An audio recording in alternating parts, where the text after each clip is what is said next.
Salut tout le monde, comment vous allez? Je sais pas si vous avez entendu, enfin normalement vous avez entendu. Vous l'avez vu peut-être dans la SF News qu'on a fait récemment. Ouais, mais à propos de ChatGPT et toutes ces histoires qu'il y a eu avec les étudiants qui ont posé des questions pour en fait réussir à faire leurs devoirs. Et on a vu un peu l'intelligence artificielle et c'est un délire. C'est un délire de ouf. Franchement, moi je me flippe un peu. Hein. Ça c'est le début de l'ère de Terminator. Hein. Bientôt à se faire contrôler par les machines, c'est chaud. Mais dans cette petite vidéo, en fait, on voulait poser des questions à ChatGPT. On voulait voilà, aussi voir les réponses qu'il va nous poser. Et donc, on vous propose en fait de tout simplement de découvrir avec nous les réponses que Chat va nous apporter. Ensuite, on va peut-être commencer par une petite question intellectuelle, connaissance, vu que ça a bien servi aux étudiants. Et la question, ce sera... fais-nous quoi? Découvrir, on avait dit. Fais-nous la biographie de Charles Baudelaire. Fais-nous la biographie de Charles Baudelaire. T'es prêt? Ouais. Let's go! Alors, Charles Baudelaire est né à Paris en 1821 et est mort en 1867. Il était un poète, critique d'art et traducteur français. Il est considéré comme un des principaux représentants de l'école littéraire du symbolisme en France. Il est surtout connu pour son recueil de poèmes Les Fleurs du Mal. Les Fleurs du Mal, je l'ai fait en terminale, ça. Alors non, en première pour mon bac. Moi, ça me dit rien. Mon bac oral. Et j'ai cartonné. Mais moi, j'étais nul en français. Moi, j'étais trop chaud. T'étais chaud en français? Ouais. Mais t'aurais sorti un truc comme ça? Bah oui, en faisant beaucoup plus de recherches que lui quand même.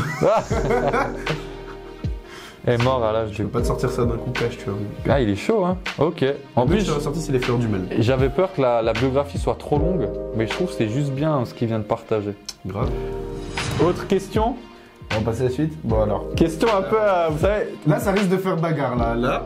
Mam, il est team One Piece, et moi, je suis plus team DBZ. Et on va lui demander... Vous avez la team génération d'avant, génération d'après ou pas? Quel est le meilleur manga de l'histoire?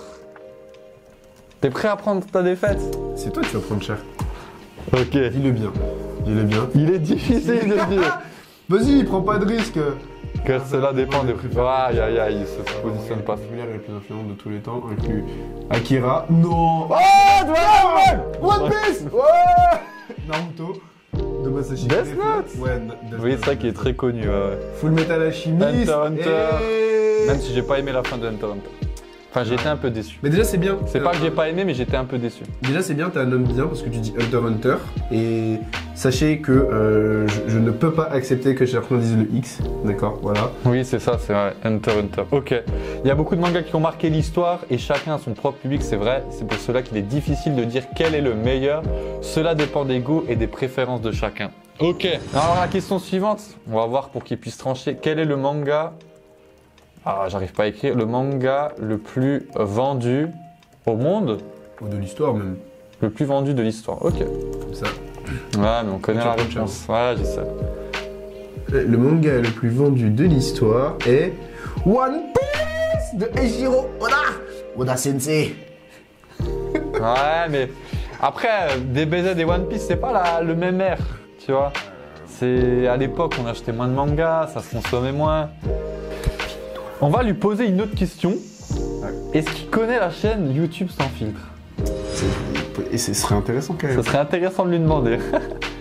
Alors je vais déjà lui poser, est-ce que tu connais la chaîne YouTube sans filtre? Et je vais mettre le 777 parce que y a deux chaînes sans filtre en fait. Je n'ai pas de connaissance précise d'une chaîne YouTube spécifique nommée sans filtre 777.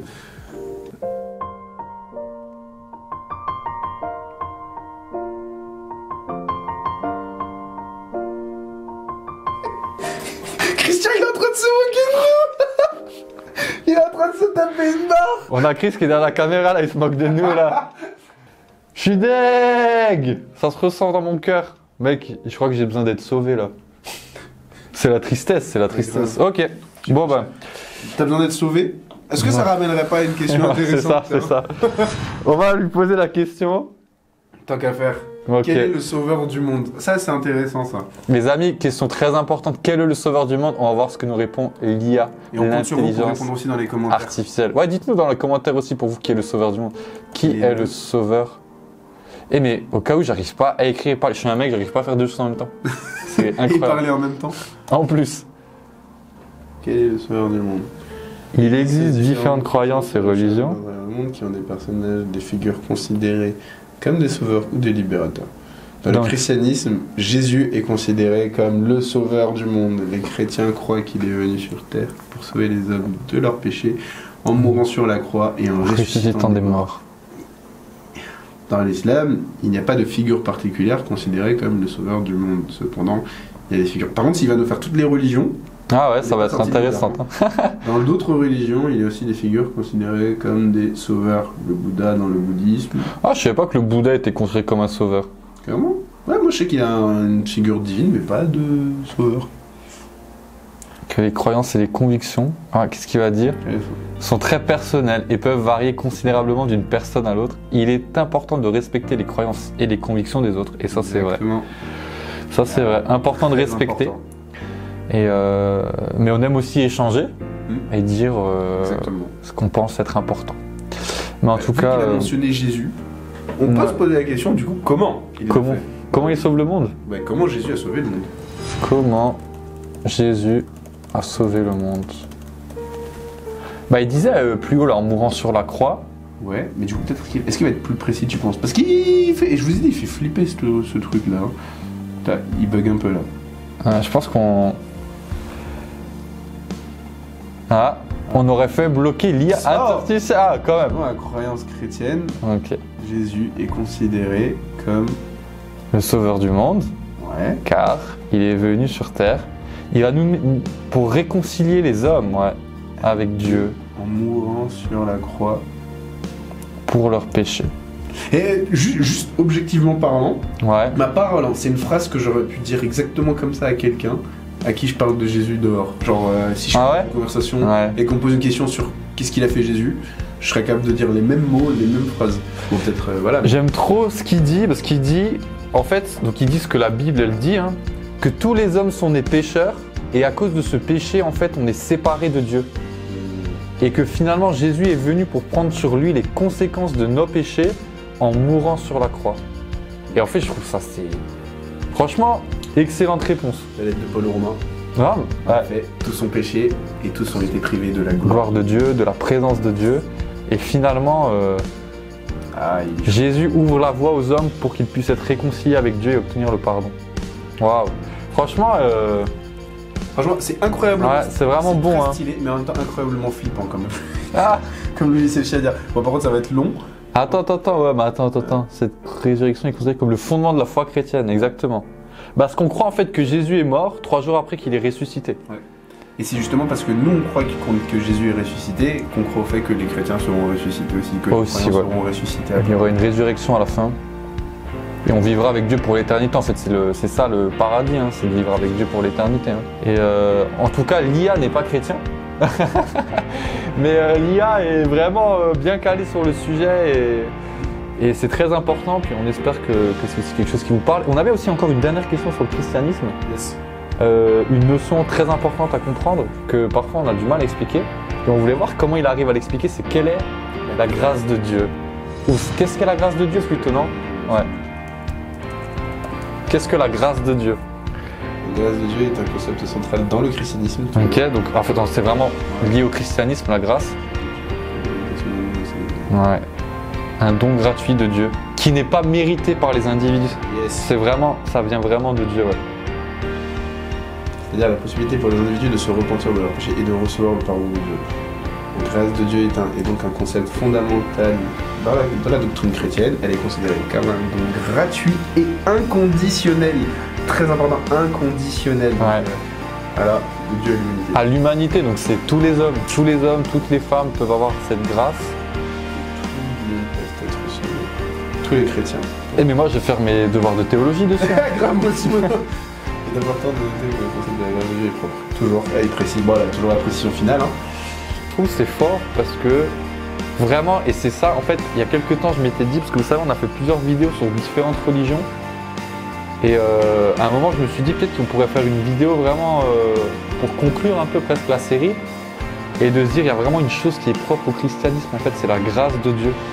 Et c'est vraiment de se dire que si j'ai envie d'avoir une vie avec Dieu, ça dépend pas de mes mérites, ça dépend pas de moi.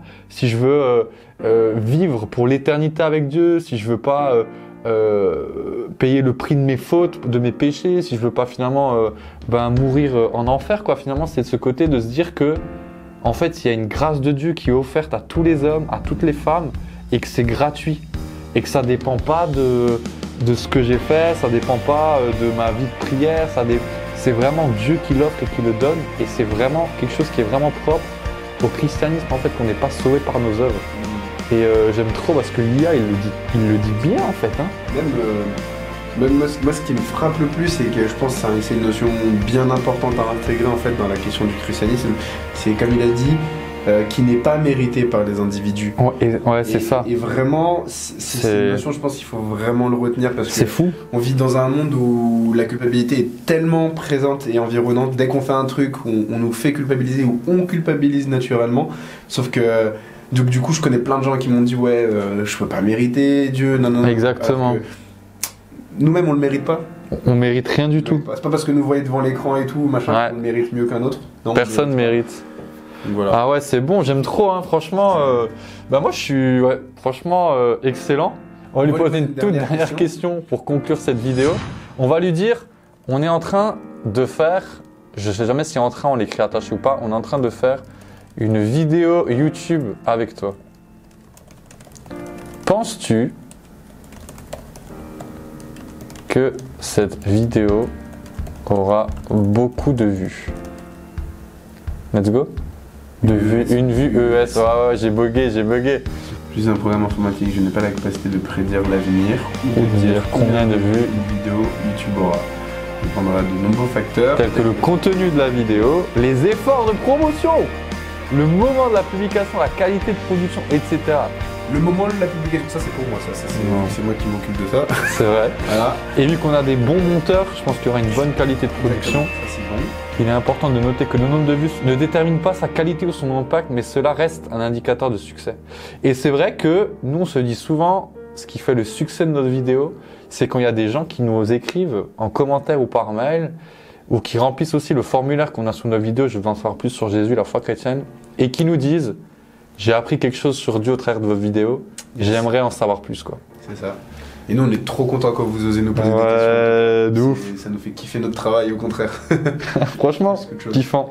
En tout cas, on espère que cette vidéo, elle vous a plu. Yes. Et puis, on vous dit à très vite pour une prochaine vidéo. Peace. Ciao.